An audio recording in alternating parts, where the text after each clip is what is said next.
Ya, terima kasih Maria. Indeks harga saham gabungan ditutup di zona hijau pada perdagangan hari ini. IHSG berhasil ditutup dengan penguatan 0,74% ke level 6.864 dan investor asing masih belum berhenti memborong saham di dalam negeri di mana sepanjang perdagangan hari ini tercatat net buy asing sebesar 778 miliar.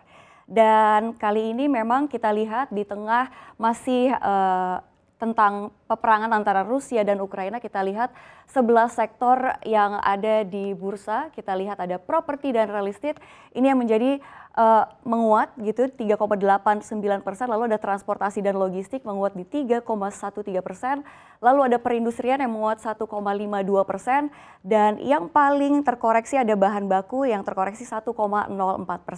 Lalu juga ada kesehatan 0,56% dan teknologi terkoreksi 0,05%.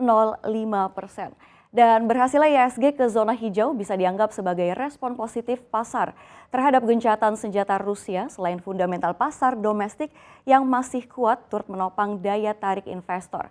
Namun demikian sentimen pasar masih sangat beragam. Selain gencatan senjata, investor memperhatikan faktor Ukraina di mana Amerika Serikat secara resmi memboikot impor minyak dan gas dari Rusia. Sehingga hal ini pun memicu lonjakan harga minyak mentah dunia. Dan bursa saham Amerika Serikat kembali tertekan pada pembukaan perdagangan Selasa kemarin di tengah adanya kejutan dari kebijakan Amerika Serikat yang memicu lonjakan harga minyak mentah dunia.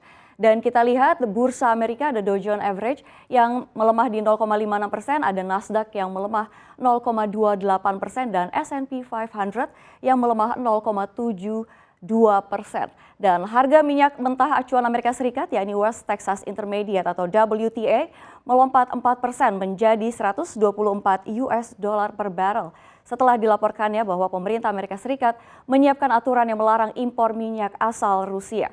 Sementara itu harga minyak acuan global jenis Brent ini melompat 3,4% ke level atau ke harga 127,36 US dollar per barrel pada Senin. Dan harga WTI ini menyentuh level psikologis 130 ya pada hari Senin, sementara Brent sempat menyentuh angka 139 US dollar per barrel. Akibatnya harga BBM di Amerika Serikat pun melonjak ke level tertingginya sejak 2008 dengan rata-rata nasional di Amerika Serikat mencapai 4,17 US dollar per galon. Dan menurut AAA, hal ini memicu kekhawatiran inflasi dunia yang akan meninggi. Dan kita lihat harga minyak dunia saat ini berada di level 126 US dollar per barrel. Ini untuk harga minyak dunia sendiri. Ya, untuk WTI. Dan investor terus memantau perkembangan perang Ukraina dan Rusia sebelum mengingatkan bahwa harga minyak bisa melesat lebih tinggi ke level 300 US dollar per barrel jika blok barat benar-benar mengembargo minyak Rusia. Dan sementara dari dalam negeri, ini ada sentimen juga yang patut kita cermati ya untuk sektor-sektor perhotelan dan properti ini, di mana kita ketahui pemerintah resmi mencabut aturan wajib yang melampirkan hasil negatif antigen atau PCR untuk pelaku perjalanan domestik. Dan tidak diberlakukannya syarat negatif tes PCR sebagai syarat bepergian ini menjadi angin segar bagi kedua sektor ini sebab prosedur perjalanan akan dirasa menjadi lebih mudah begitu ya. Dan hal ini membuat pelaku sektor properti dan hotel pun semakin kompetitif.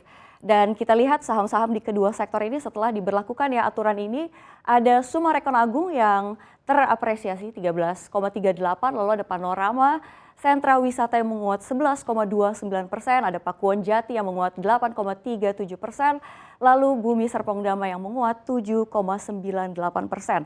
Dan ini mayoritas semuanya menguat, ada Ciputra yang menguat 7,07% dan Agung Podomoro Land ini menguat di 5,13%, Lipo Karawaci 4,65%. Lalu ada yang paling terkoreksi, ini hanya ada dua, yaitu ada PP Property yang terkoreksi 1,85% dan kawasan industri Jababeka yang terkoreksi 0,59%. Ya, memang rencana pemerintah mulai bertransisi dari situasi pandemi ke endemi memang membuat pemerintah satu persatu melonggarkan aturan-aturan.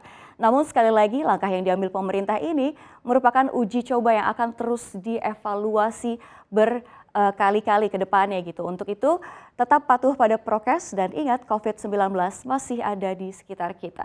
Dan itu tadi sejumlah sentimen yang turut menjadi penggerak pasar hari ini. Kembali ke Anda Maria. Untuk mengetahui informasi lebih lengkap dan berita terkait, silakan klik link di deskripsi. Dan jangan lupa untuk install aplikasi CNBC Indonesia yang tersedia di App Store dan Play Store. Dan jangan lupa subscribe ya.